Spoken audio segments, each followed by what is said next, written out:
Boa noite a todos, a graça e a paz do Senhor Jesus.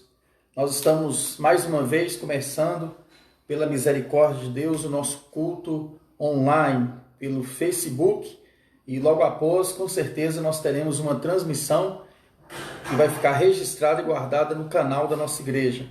É um prazer estar com você nessa noite e eu tenho certeza que esse é o momento que o Senhor fez para nós.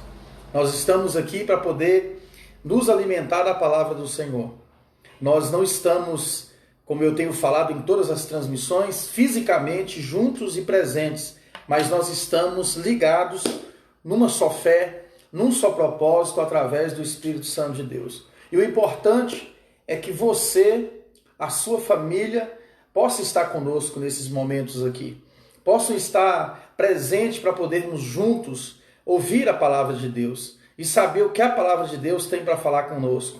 Nós temos visto que nesses últimos dias não se fala mais outra coisa a não ser tragédias, a não ser o índice, o aumento, dessa doença, dessa praga mundial e que infelizmente tem também atacado o nosso país.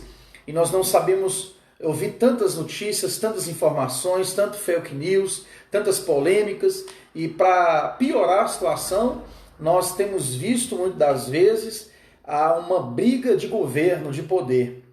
Já não esperávamos uma tragédia, já não esperávamos uma doença que veio com silêncio, mas que veio crescendo, veio tomando forma, veio tomando corpo, e depois disso nós vemos uma situação em que as pessoas aproveitam deste quadro, desse cenário, para tirar proveito por causa de uma briga de poder.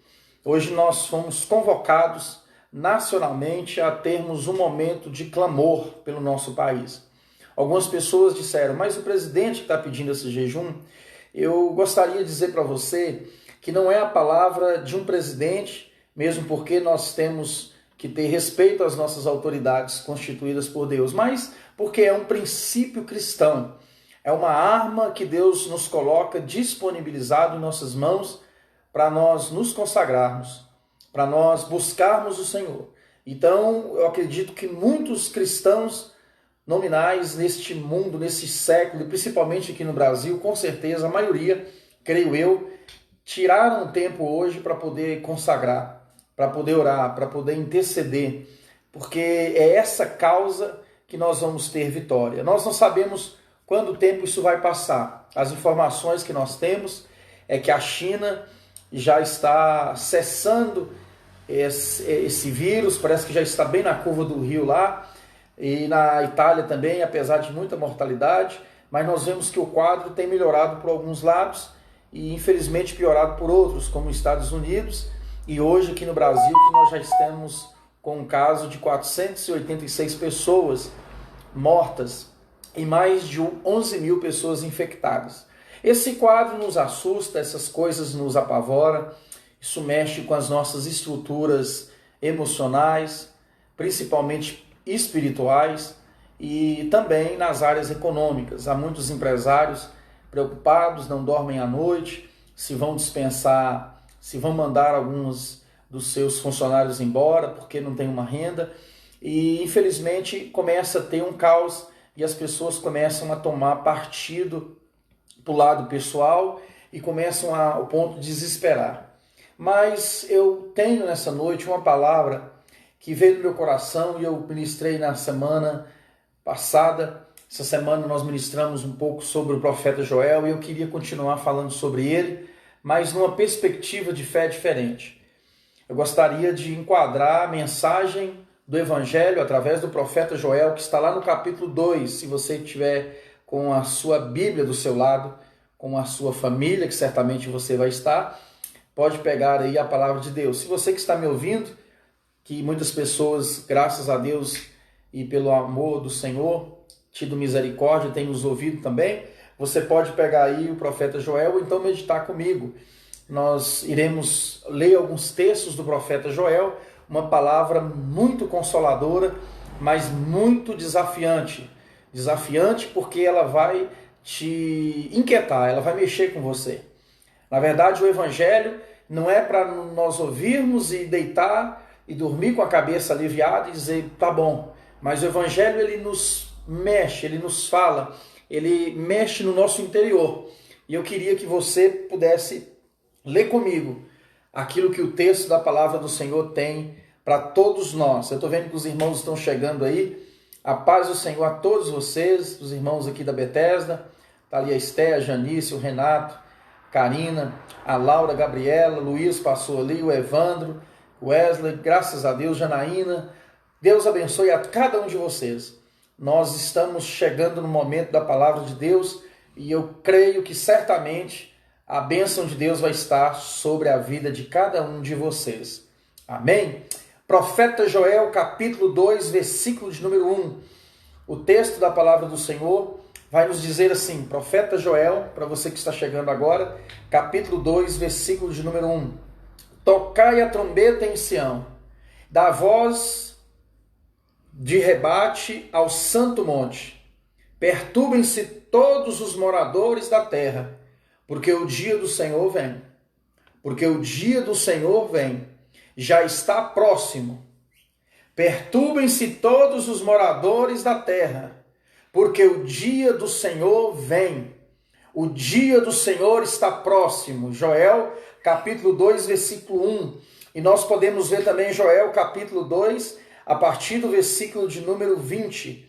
O texto da palavra de Deus vai dizer assim, a profecia, mas o exército que vem do norte, o removerei para longe de vocês, tirarei de perto de vocês. Vou fazer uma oração, que Deus nos abençoe nessa ministração. Pai, nós queremos te glorificar, nós queremos te exaltar por tudo que o Senhor tem feito em nossas vidas, pela vida dos nossos irmãos que estão nos ouvindo, por cada família que está nos escutando, pela nossa igreja, pela tua igreja, pelas autoridades constituídas pelo Senhor, pela vida do presidente, do governante, dos prefeitos. Senhor, oramos por todo o nosso país e pedimos a bênção do Senhor e a paz do Senhor mais uma vez e que possamos nesse instante desfrutar do Evangelho do Senhor por alguns instantes em nome de Jesus. Amém. O tema dessa mensagem é um tema bem prático e bem firme dentro daquilo que nós estamos vivendo. Bem real dentro daquilo que nós estamos apresentando o cenário de hoje. A palavra é coronavírus, presta atenção, coronavírus não é pior do que a ausência de Deus. Esse vírus, essa praga, o coronavírus, não é pior do que uma ausência, um afastamento, um distanciamento de Deus. É muito interessante isso e você pensar nessa palavra, porque não é o vírus em si que será tão pior nos dias de hoje do que uma ausência do eterno, uma ausência do divino.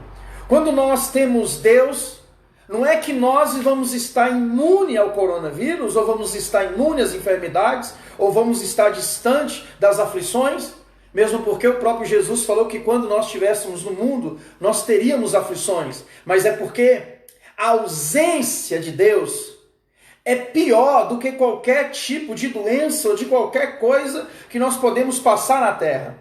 Então, o meu convite nessa noite, através do profeta Joel, é um clamor e uma volta para Deus. A mensagem é uma mensagem de busca ao Senhor, voltar ao Senhor.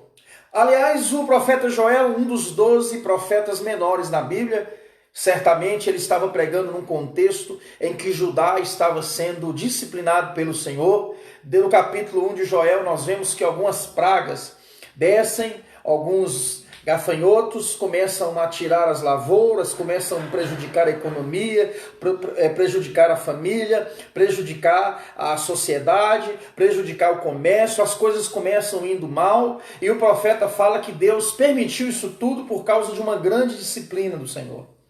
Havia um momento em que Deus queria corrigir a sua nação e trazer a sua nação de novo para Ele. Então nós precisamos hoje estar alertas e abrir o nosso entendimento, as nossas armas espirituais, diríamos assim, através da palavra de Deus, para podermos ter uma volta, para que Deus possa nos avivar que Deus possa nos reavivar, que Deus possa nos levantar de novo. Na verdade, quando falamos de busca, nós falamos de avivamento. E um avivamento pessoal, um avivamento na família, um avivamento na igreja, um avivamento na sociedade, um avivamento do mundo começa a passar pela atitude de um que conhece a Deus e a sua palavra e que se coloca à disposição do Senhor. Uma coisa que nós precisamos saber é por que precisamos voltar para Deus. Primeiramente, porque voltar para o Senhor é um desejo que está dentro da alma e da existência do ser humano. Um homem chamado Santo Agostinho, do século III, ele disse uma frase muito pertinente a isso. Ele disse que dentro do ser humano há um vazio do tamanho de Deus. Agostinho estava dizendo que dentro do homem, da sua existência, nada do que ele vive, nada do que ele compra, nada do que ele conquista, nenhum sucesso, nenhuma família, nenhum dinheiro, nenhum poder, nada nesse mundo pode preencher o vazio que está dentro dele. E esse vazio só pode ser preenchido por Deus. É por isso que Davi diz no Salmo 42, como a corça suspira pelas correntes das águas, assim por ti, ó Deus, a minha alma clama. É por isso que Salomão vai dizer que dentro de nós, Deus colocou a eternidade no coração do homem. O que é essa eternidade? A eternidade é o desejo de Deus estar presente conosco.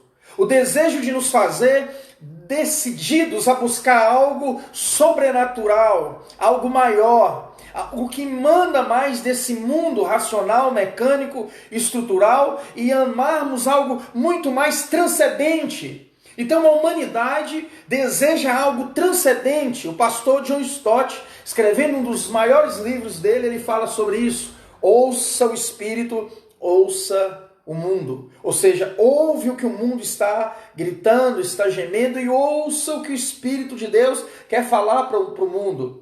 Então nós somos essa ponte. Então nós escutamos o mundo gritando por cura, gritando por conserto, gritando por ordem, gritando por generosidade, gritando por bondade. Mas na realidade o fim do homem, a existência dele é voltar para o Criador. Porque nós não conseguimos viver sem esse Criador. É esse Criador que nos chama e que nos convida ao arrependimento.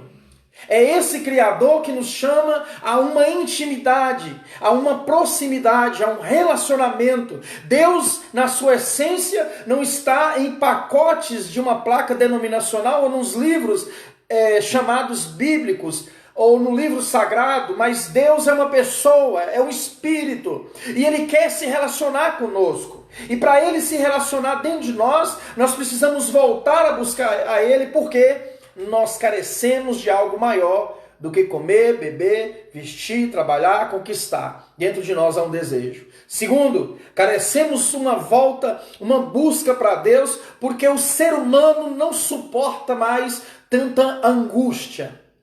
Todo ser humano não suporta mais tanta dor. As pessoas estão angustiadas. Você conversa com elas, você vê o semblante caído. Você vê a fronte derrubada. Você vê as pessoas atropelando umas às outras. Talvez você mora com parentes, ou você trabalha com muita gente, ou você é um pastor, ou você é um evangelista, ou você é um professor, e a gente convive com muita gente, mas nos sentimos só. Há um espírito grande de solidão no coração da humanidade. E nós vemos as pessoas a cada dia se angustiando. Elas se angustiam muito. E nós vemos os psicólogos, os psicanalistas, essa área profissional crescendo em nosso meio. E graças a Deus que tem muitos com a mente lúcida e cristãos, e não cristãos, às vezes muito sábios, mas vemos que as pessoas estão desejosas, elas estão carentes de poder ter resultados para resolver a alma que está totalmente desalinhada, ela está sem prumo, ela está sem reta, e aí a angústia do mundo moderno tem provocado esse grande desespero na humanidade. Por isso que precisamos voltar para Deus, porque os salmistas dizem que na angústia clamamos o Senhor e Ele atende o nosso coração. Na angústia, quando oramos a Deus, nós colocamos a nossa alma, o nosso espírito, o nosso entendimento nos braços do Senhor. Salmo 131 vai dizer assim: assim não é, Senhor, soberbo o meu coração, não estou à procura de grandes coisas, coisas demasiadamente demais para mim, segundo Davi.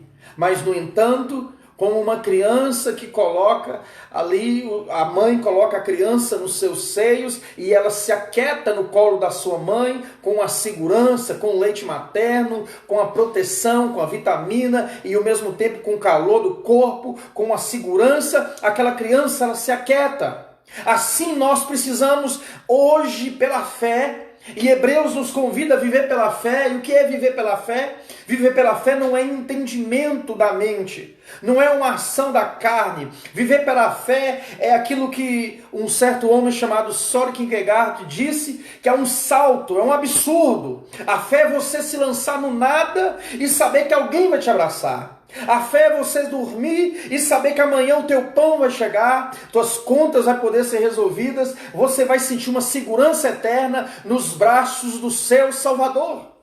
Jesus nos prometeu essa segurança quando ele disse aos discípulos: olha, o mundo, o século está em profunda angústia de perturbação, mas não chorai nem lamentai pelas filhas de Jerusalém nem de Israel, mas antes tenhais o vosso coração posto em mim. Jesus estava dizendo nos discípulos de caminho de Emaús, para que os caminhantes de Emaús pudessem ter certeza que ele estava presente com eles naquele instante. Então, meus queridos irmãos, por que precisamos voltar para Deus? Porque precisamos de algo maior. Nós precisamos de algo muito mais do que a matéria. Nós precisamos também, por causa da angústia global, universal, coletivo, o desespero, a loucura, o imediatalismo, as correrias frenéticas da vida. E nós precisamos buscar a Deus, por quê? Porque é o momento de achá-lo. O tempo todo Joel dizia: buscai ao Senhor enquanto se pode achar. Por isso que ele diz no capítulo 2, versículo 1, ele diz assim: ora vejamos, trocai a trombeta em Sião, a voz a Deus, ao santo monte, todos os moradores da terra, porque o dia do Senhor vem. Talvez você se pergunte: mas qual dia é esse que o Senhor vai vir? Deus está dizendo: o dia que ele vai vir é agora. Nós estamos esperando de uma forma escatológica daqui 2000 anos, 1000 anos, que Jesus vai voltar e ele não voltou. Será que é amanhã? Será que é agora que esse mundo está balançado? Será que é o anticristo? Será que é o milênio? Será que é Armagedon? Será que é a grande tribulação? E nós vamos ficando numa profunda angústia e Jesus está dizendo: pare com tudo isso e me busque agora, hoje. Eu estou do seu lado, eu estou aí na tua casa, eu quero fazer morada na sua vida. Eis que estou à porta e bato. Vinde a mim todos que estáis cansados e sobrecarregados, que eu vos aliviarei. Aquele que me busca, como nós vemos em 2 Crônicas 7,14, se o meu povo que se chama pelo meu nome se humilhar e me invocar a mim, eu descerei dos céus, diz o Senhor. Deus está agora atento ao seu clamor. Me escute, por favor. Mas se eu já conheço a Deus, eu já estou na igreja, eu já faço parte do hall de membros, eu já sou da igreja batista, da igreja presbiteriana, da igreja metodista, da igreja anglicana, da igreja pentecostal, da igreja universal, eu sou da igreja já, mas será que você tem buscado o Senhor? Será que você tem orado ao Senhor? Se é tempo de buscar a Deus, é tempo de entregar o nosso coração a Deus, é tempo de valorizar o reino de Deus e a sua justiça, e as demais coisas vos serão acrescentadas. É uma promessa do Senhor. Jesus andando pela Galileia e por Jerusalém, ele diz: vocês esqueceram de mim e desperdiçaram o tempo da minha visitação. É tempo de Deus estar nos visitando. Eu estava meditando sobre isso, eu pensei: meu Deus, como nós paramos para nos preocupar com uma doença, como nós fazemos quarentena por causa da autoridade da saúde, como nós paramos todos os mecanismos de rotina, de agenda da vida, porque nós temos medo, às vezes, da morte. E o medo da morte é uma insegurança contra a fé. Porque nós não temos que temer a morte, nós não temos que temer a espada, nós não temos que temer um vírus, nós temos que ter todos os cuidados, nós temos que ter todas as atenções, nós temos que respeitar tudo que está nos pedindo, estamos fazendo, mas nós temos que entender que quando eu coloco a minha vida para Deus, eu estou na mão dele. E Ele me segura pela mão, e Ele vai cuidar de mim, porque Ele é Pai. Por isso que Gálatas, Paulo vai dizer, Abba, Pai, Paizinho, querido. Por isso que Jesus entrou em Jerusalém e disse, olha, como eu queria acolher vocês, como uma galinha acolhe seus pintinhos, mas vocês não querem. A humanidade parece que não entendeu isso. A sociedade não entendeu isso. E tem que vir um vírus, tem que vir um balanço, tem que vir uma loucura, para que a sociedade faça assim, opa, peraí, nós temos que ter um eterno nos céus, há um Deus eterno nos clamando, há anjos gritando na eternidade, para estar aqui hoje pregando o evangelho, para estar aqui do meu lado. A palavra de Deus diz que os anjos queriam ministrar para nós, pregar para nós, e Deus disse, não, isso é para a igreja, isso é para o meu povo, isso é para a minha noiva, isso é para aqueles que morreram em Cristo Jesus e ressuscitaram e agora estão vivos para proclamar o meu evangelho, para querigma, a palavra de fé, poder chegar às casas de vocês. Por que precisamos voltar para Deus? Porque Ele está à porta. E Ele está perto, te dando mais uma oportunidade de buscá-lo. A palavra de Deus diz em Gênesis que quando o homem caiu, Adão não foi o homem que foi atrás de Deus. Pelo contrário, a Bíblia diz que o homem se escondeu de Deus. Deus andou pela viração do jardim e chegando ao jardim, ele viu que Adão e Eva estavam vestidos de folhas. E Deus pergunta, onde estás? Será que Deus não sabia onde eles estavam? Pela sua onisciência e onipresença? Claro que ele sabia. Será que Deus não sabia quando Caim matou seu irmão Abel? E no entanto Deus pergunta, cadê Caim, o seu irmão? E ele diz, Senhor, por acaso eu sou tutor do meu irmão? Claro que Deus sabia, porque ele é onipresente, onisciente. A palavra de Deus no Salmo 139 diz que não há nada nos olhos de Deus nessa terra que ele não saiba. Não há nada, a Bíblia diz que a palavra de Deus não nos chegou à boca e ele já sabia. E ele já sabe, Deus é conhecedor do bem e do mal. Antes de você nascer, Jeremias 2, a Bíblia diz que ele já conhecia a matéria uniforme. Ele já sabia de tudo. Mas por que Deus fez essa pergunta para Adão e essa pergunta para Caim? Pelo simples fato dos dois poderem se voltar para Deus. Para que Adão pudesse dizer, Senhor, pecamos, eu estou aqui. A Caim deveria chegar, Senhor, você está perguntando pelo meu irmão, eu acabei de matá-lo.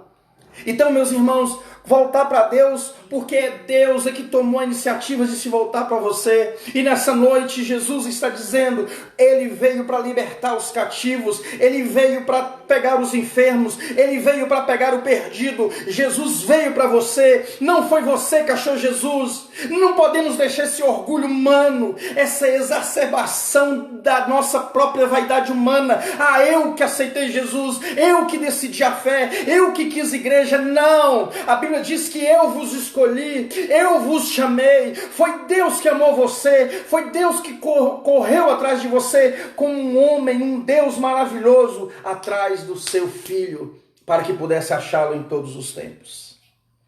Agora eu gostaria de dizer porque as pessoas não querem buscar a Deus. Primeiro, elas não querem buscar a Deus por causa do comodismo. Se existe algo que faz com que nós não venhamos buscar o Senhor, chama-se a comodidade. Nós nos acomodamos. Imagina se não tivesse essa doença, onde você estaria nesse instante? Talvez muitos de vocês, eu creio, como eu, nós estaríamos na igreja, glorificando o Senhor, porque é o domingo que nós tiramos de uma forma bem equilibrada e bíblica, de apresentar esse dia como o dia que fez o Senhor, que é o dia da ressurreição. Mas será que nós estaríamos preocupados em nos consagrar, preocupados em jejuar, preocupados em ler a Bíblia? A comodidade é o mal do século. As pessoas se acomodam à doença, se acomodam à vida parada, se acomodam à vida financeira, se acomodam a não querer estudar, e nós vamos vivendo de comodidade, nós vamos vivendo de paralisias, e nós vamos acomodando, e aquilo vai nos conformando com esse século. A palavra de Deus, o apóstolo Paulo, escrevendo aos Romanos, capítulo 12, ele vai dizer: não vos conformeis com esse século. Ele diz lá: não vos conformeis a esse mundo. No grego, a palavra conformar significa não ficais algemados a essa cultura.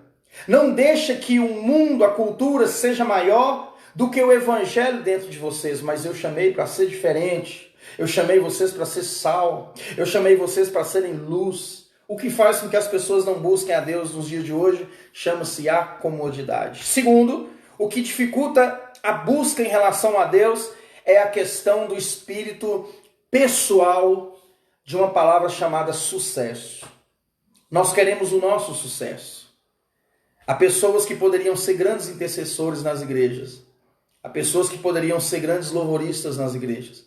Há pessoas que poderiam ser evangelistas, missionários, teólogos, pastores, professores. Mas a titularidade secular, baseada no século XVII, que veio a era da renascença, começou a colocar ego nas pessoas. E o ego começou, o ego de dizer para elas: olha, você precisa ter um diploma, você precisa ter uma faculdade. Aliás, as pessoas já se cumprimentam assim: quem é você? Eles não falam mais quem é a pessoa, eles falam quem é o título da pessoa. Já reparou? Quando você vai apresentar um cunhado ou alguém da sua família, e essa pessoa da sua família, você fala assim: eu gostaria de me apresentar meu amigo médico, eu gostaria de me apresentar minha amiga advogada. Olha, fulano casou com um dentista. E nós vamos vivendo de titularidades e de formas que o sucesso vai abafando a fé. E Jesus disse que a vida do homem não é conhecida pela abundância ou pelos bens que ele tem. A vida do homem, ele é conhecido pela essência do que ele é. Eu não estou dizendo que você não deve estudar. Eu oro para que os meus adolescentes, os jovens da nossa igreja, sejam formadores de opinião, vão para a faculdade, sejam profissionais, casem bem casados e entram no mundo, e galgam seus espaços, desenvolvam sua missão, criam seus projetos, sejam arautos de Deus, sejam equilibrados para cuidar desse sistema do mundo. Quem nos dera se nós tivéssemos políticos evangélicos sábios, quem nos dera se nós tivéssemos professores e mais diretores e mais psicólogos. Isso seria bênção, isso é bênção como nós temos. Mas isso não pode subir para a nossa cabeça, porque quando nós deixamos a estrutura espiritual para baixo, nós vamos valorizando as escadas do sucesso, e as escadas do sucesso só servem para nos dar glória humana, só serve para nos dar aplauso humano, só nos leva para a gente ter uma certa aceitação no meio da sociedade. Mas aqui na época de Joel havia um caos, havia uma praga, como hoje havia uma causa, uma praga, e os nossos diplomas, o nosso banco não vai nos salvar. É momento de voltarmos a Deus, esquecendo o sucesso e sabermos que somos filhos de Deus para buscar experiência com Ele. Uma outra coisa que faz com que algumas pessoas não buscam mais a Deus nesse século é a rotina da vida. Nós temos 24 horas no dia, mas nós não sabemos administrar o nosso dia. Sérgio Cortella, que não é cristão ainda, mas ele falando sobre esse assunto, ele diz: olha, nós mal administramos as nossas refeições, os nossos estudos, os nossos sonos, os nossos lazeres, os nossos filmes, nós não sabemos administrar. O judeu, ele sabia administrar porque estava na lei de Moisés enraigada, inculcada na mentalidade social daquele povo, que eles tinham que saber marcar os dias corretamente para que pudesse consagrar a sua vida. E assim tirar um dia apresentado ao Senhor. Então nós sabemos que a busca de relação a Deus é porque nós passamos o dia e esquecemos de fazer uma simples oração. Uma oração na refeição, uma oração quando vamos dormir, uma oração obrigado Senhor, uma oração do Pai Nosso. E aí nós vamos perdendo. Mas eu gostaria de te dar aqui algumas pinceladas rapidamente de como nós podemos voltar a buscar a Deus. Joel, ele nos apresenta algumas coisinhas simples que eu gostaria de passar para vocês.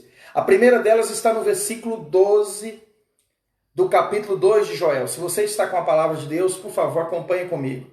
Capítulo de número 2, versículo 12.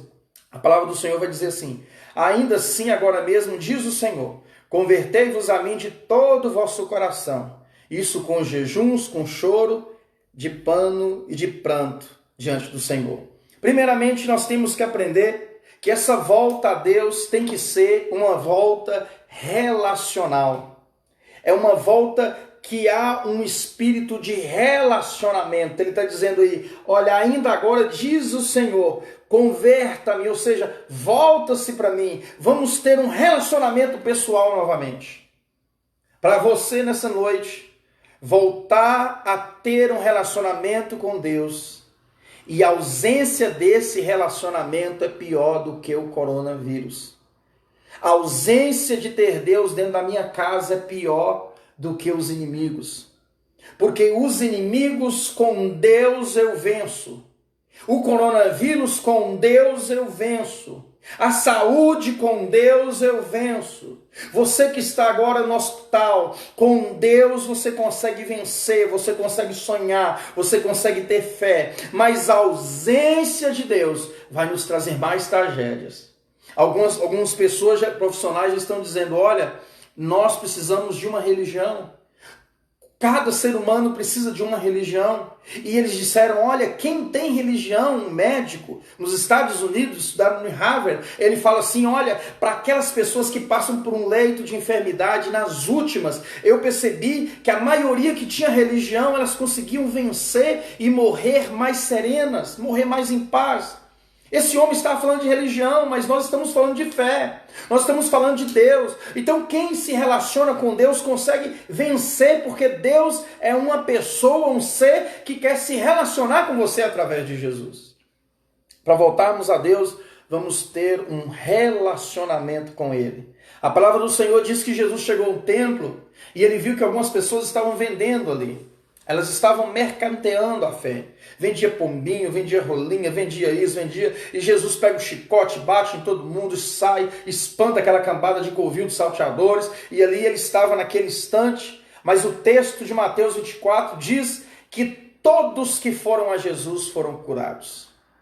Há uma grande diferença, irmãos, de irmos à igreja a irmos a Jesus. Há uma grande diferença de ouvirmos um pastor falar. E outra coisa é entender a mensagem que o pastor está falando. Há uma grande diferença de você cultuar a Deus na sua casa, ou você cultuar a Deus na igreja, do que você viver plenamente para esse Deus. O que Deus requer de nós é que nós tenhamos um relacionamento com Ele. Não é ir à igreja, é ir em Jesus que está na igreja. Não é ir ler e ver a Bíblia, é aprofundar no Deus que se revela através das Escrituras.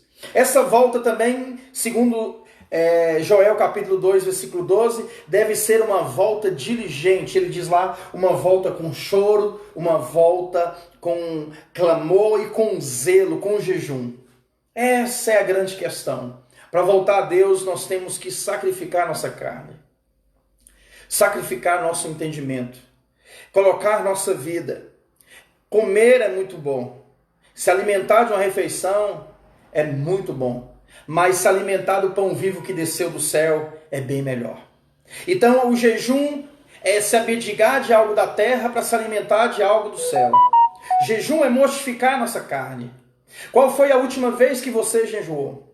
Jesus disse assim, quando jejuardes, não sejais como os fariseus e hipócritas que vão ao templo, que não lavam os rostos, que estão com o semblante caído, que estão mostrando que estão jejuando. Mas Jesus diz lá, quando jejuardes, porque ele tem certeza, ou pelo menos ele pensava, ou ele estava incentivando a sua igreja a jejuar. O jejum é um clamor, é uma mortificação, é você colocar sua carne no chão, é você consagrar sua vida a Deus, é você se alimentar daquilo que está na eternidade, é você dizer, Deus, a minha vontade de se alimentar é boa, mas viver com o Senhor é bem melhor. Então essa volta diante de Deus é uma volta de busca.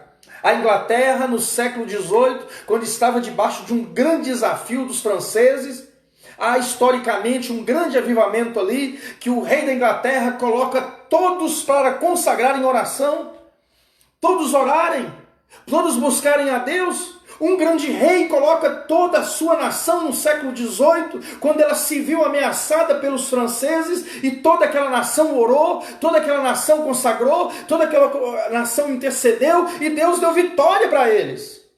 Deus está dizendo aqui no profeta Joel, se consagre mais essa semana.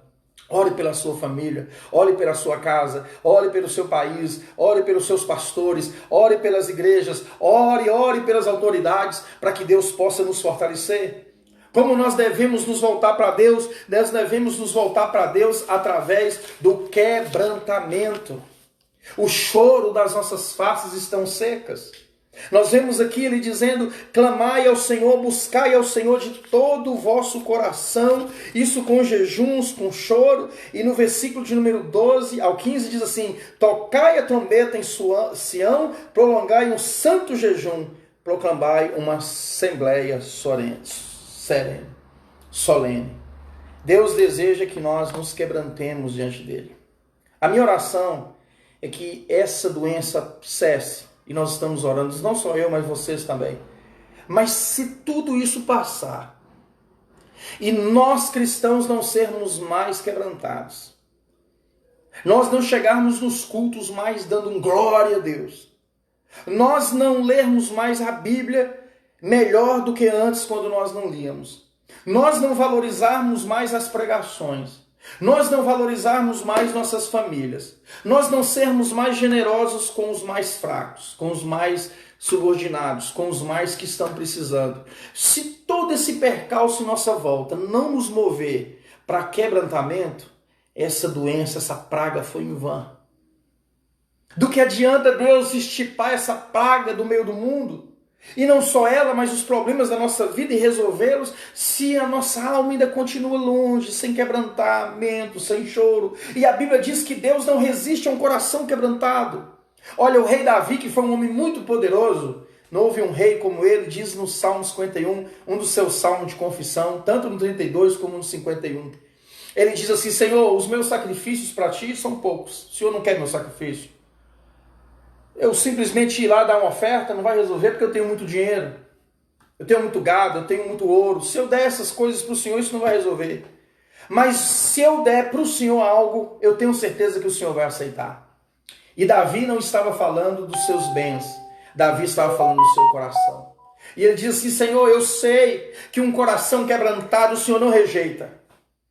Você nessa noite que está angustiado, que está me ouvindo, você que está passando por problemas com o filho, problemas no casamento, coronavírus chegou esse mês, digamos assim, mas tem problemas existenciais na vida de você que já geram 1 ano, 2 anos, 3 anos. Talvez já tem problemas na sua casa crônicos que já geram mais de 3 ou 4 anos. Talvez você está igual aquela mulher do fluxo de sangue, só perdendo vida, com problema com filho, com problema com família, e ainda vem mais problema com finança, e vem outros problemas. Deus está dizendo a você: buscar-me enquanto se pode achar agora. Quebrante-se aí, onde você está. Vai para o teu quarto. Pastor, mas tem muita gente na minha casa, sai caladinho, que eles não querem ouvir a Deus, vai você sozinho. Pastor, mas minha família não é crente, só eu, não tem problema. Busca a Deus no seu intimidade, busca Deus aí no seu quintal, na sua varanda, busca Deus em algum momento, ou dormindo, todos dormindo, você ajoelha no canto da sua cama, e lá você começa a chorar, lá você começa a quebrantar, lá você coloca as suas lágrimas. Pode ter certeza que as suas lágrimas vão ser retidas por Deus, pode ter certeza que Deus vai ouvir você. Talvez eu como pastor não vou te ajudar, talvez seu marido não vai te ajudar, seus filhos não vai te ajudar, mas minha irmã, Deus quer lhe ajudar, Deus quer lhe tirar essa angústia, Deus quer te tirar dessa decepção. Clame ao Senhor, se quebrante diante dele, porque assim Deus vai te abraçar e vai lhe conceder vitória em nome de Jesus. Agora eu gostaria de motivá-lo a isso. Como você vai ter essa motivação? No versículo de número 13 diz assim que Deus buscai ao Senhor porque Ele é infinitamente misericordioso. Nós temos uma motivação para buscar a Deus. Qual? Ele é misericordioso. Por que eu devo buscar Deus? Porque Ele é misericordioso. Por que eu devo buscar Deus? Que Ele não faz conta dos meus pecados ou erros. Deus não me olha num ar de perfeição e diz assim: não, você merece, você não merece, você é boazinha, você não é boazinha. Deus não olha assim. Aquele que não poupou seu único filho, Ele dá para você de graça. Pela graça sois salvos mediante a fé, para que isso não venha de vós, e vós não podeis se gloriar. Nós não temos com que nos gloriar. Nós recebemos a salvação, é um benefício benefício de Deus, gratuito, misericordioso. Deus ouviu o clamor nosso e veio nos atender, porque Ele simplesmente te ama, porque Ele simplesmente quer o teu bem. Por causa da misericórdia. A palavra misericórdia significa Deus, vem de duas palavras, miséria e córdia. Córdia, que vem do grego, né? Cardia, que vem do coração. E miséria vem de miséria humana. É a miséria humana. É nós miseráveis pecadores. É nós fracos que não conseguimos orar como deveríamos. Servir a Deus como deveria. E Deus age com o seu coração, juntando a nossa miséria com o coração de Deus e nos alcançando e nos levando para os braços dele. A misericórdia, nós não merecemos nada.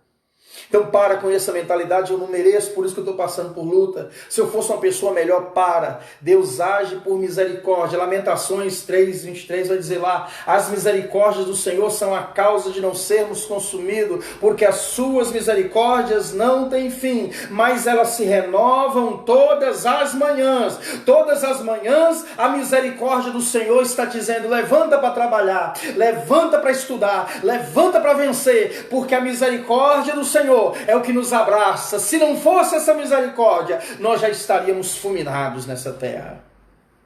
Segunda motivação que eu quero te dar é porque a palavra do Senhor diz que Ele promete restauração. O texto da palavra de Deus está dizendo, olha, buscai o Senhor no santo jejum, numa assembleia solene, Joel proclamando o povo, para que toda a nação me busque de todo o coração, porque eu prometo restaurar vocês. É o desejo de Deus que a sua casa seja melhor. É o desejo de Deus que o seu casamento seja melhor. Deus é a essência da restauração. E quando nós desejamos restauração, é porque Ele já desejou antes de nós. E como nós somos filhos de Deus, a imagem e semelhança do Criador, o que passa no coração da humanidade em relação ao que é bom, é porque está no coração de Deus, que é maravilhoso.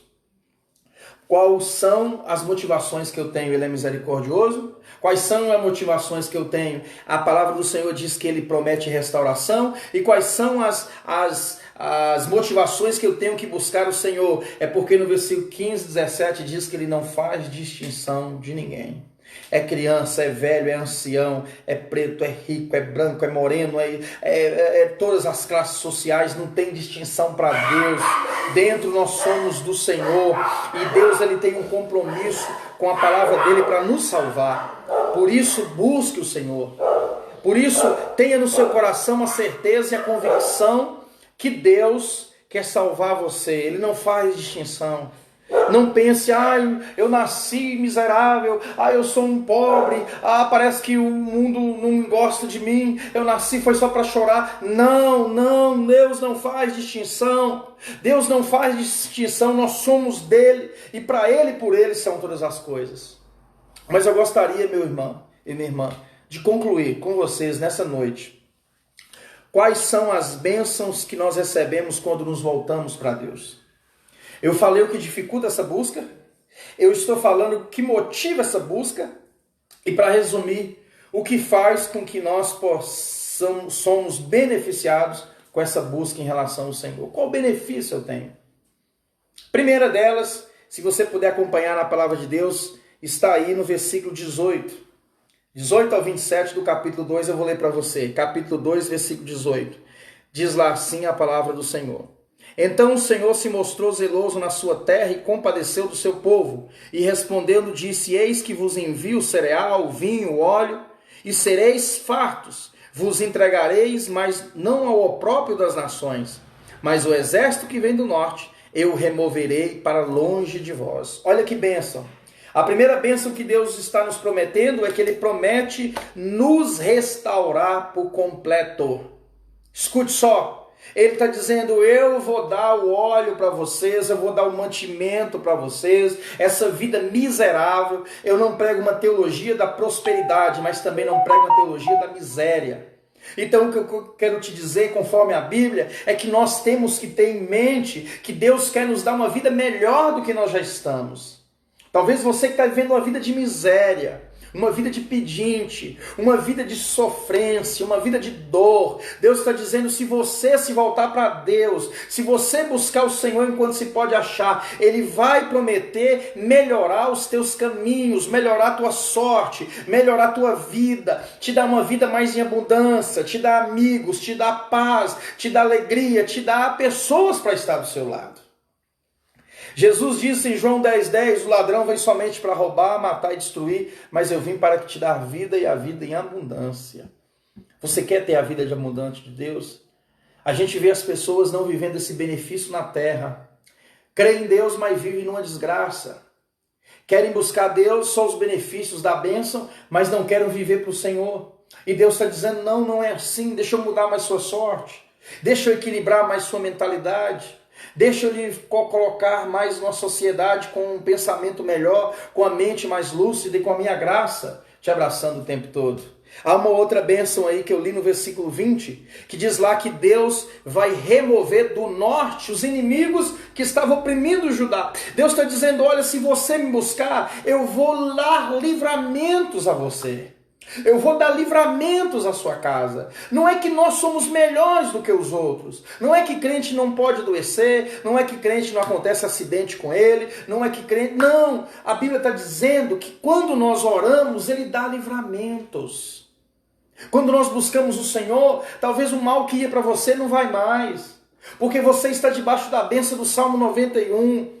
Aquele que está debaixo da sombra do Onipotente, esse descansará. Então Deus está dizendo, quem me busca, eu vou livrar ele. Eu vou livrar ele de mortes, eu vou livrar de acidentes. Quantos testemunhos eu já ouvi, quantos testemunhos eu tenho para contar se desse tempo, de quando você faz oração numa viagem, faz oração no trabalho, é uma ferramenta que poderia vir na sua direção para te causar um acidente, é uma viagem, um acidente talvez de um carro, é uma coisa para te aborrecer, é um acidente talvez de contrair esse coronavírus. A gente está sempre vivendo num mundo polarizado de surpresa, de obstáculos, mas a Bíblia está dizendo aqui, Ele vai te dar livramento. Quando você busca Deus, é como se você está dizendo, Deus, eu não sou capaz de administrar a minha existência, eu não sou capaz de cuidar do meu dia, mas cuide de mim, Senhor.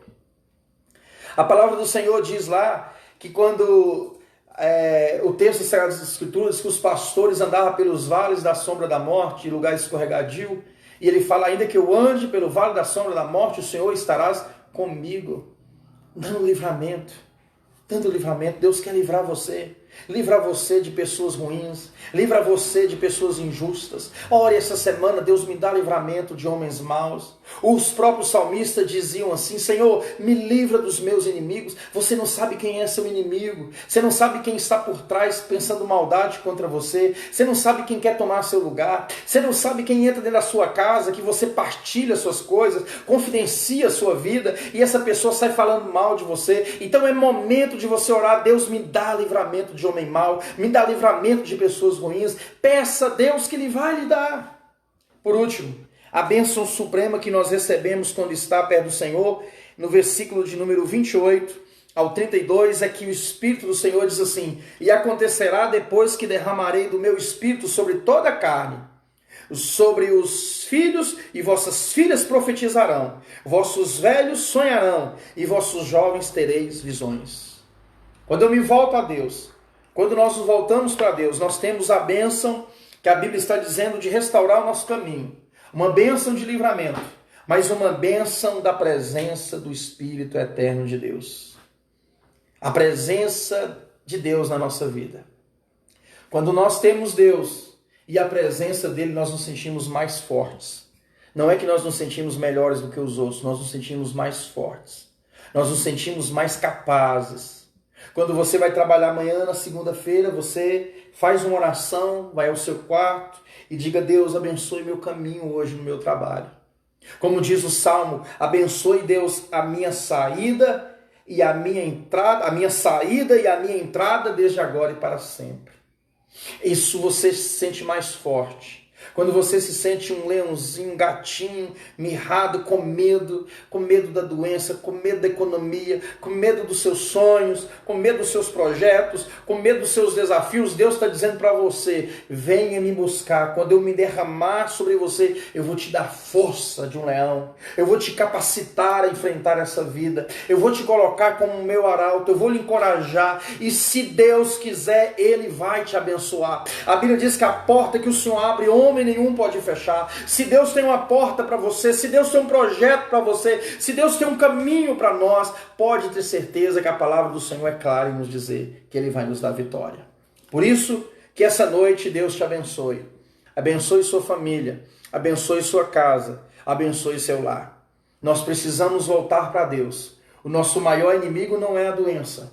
O nosso maior inimigo não são os problemas, mas sim o nosso maior problema é a ausência de Deus. Se nós temos Deus, que venha problema, que venha esse mundo com dificuldade, que venha as lutas que vier, que as tempestades grandes for, eu estarei com Cristo, eu estarei com o Senhor. Ele está do meu lado pelejando por nós. 10.000 cairão à minha esquerda, 1.000 cairão à minha esquerda e 10.000 à minha direita, mas tu não serás atingido. Há promessas de Deus para nós. Temos que voltar a crer nisso, que Deus é que peleja por nós, que Deus é que briga pelas nossas causas. Se você está com problema na justiça, não vá brigar mais com o advogado, não vá brigar mais com o camarada, seu sócio. Vá para o joelho, vá para a oração, vá para o clamor, vá para a busca para Deus. Se você está ameaçado a mandar embora da empresa, se há um corte lá por causa da economia, se há um problema na sua casa, não precisa brigar com as pessoas, não precisa dizer quem você é, o que você faz, ou a sua competência, ou o seu talento, ou a sua força. Vá para o joelho, vá em oração, vá clamar o nome do Senhor, e o Senhor vai mover os céus e a terra. Ele vai fazer o impossível para nós. Aquilo que nós não podemos, Ele vai fazer. Aquilo que nós não temos na mão, Ele vai fazer. Assim como Deus disse a Moisés diante do povo de Israel, Ele diz: Moisés, marche, Moisés, marche, Moisés, ande no meio do deserto. Não importa a serpente, não importa a escassez, não importa a fome, não importa a solidão,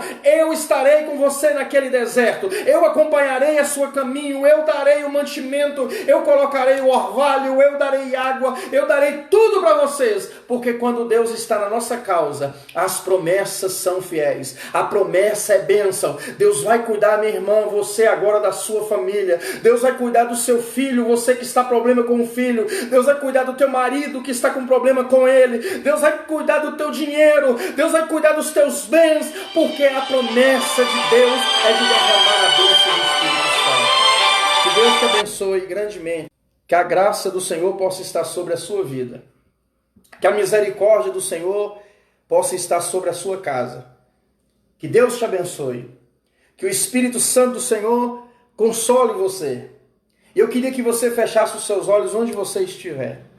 Abaixe comigo e vamos unir a nossa oração nesse instante. Em nome de Jesus. Senhor, nós te agradecemos. Nós te glorificamos por cada vida que me ouviu aqui e aquelas que ainda vão nos ouvir.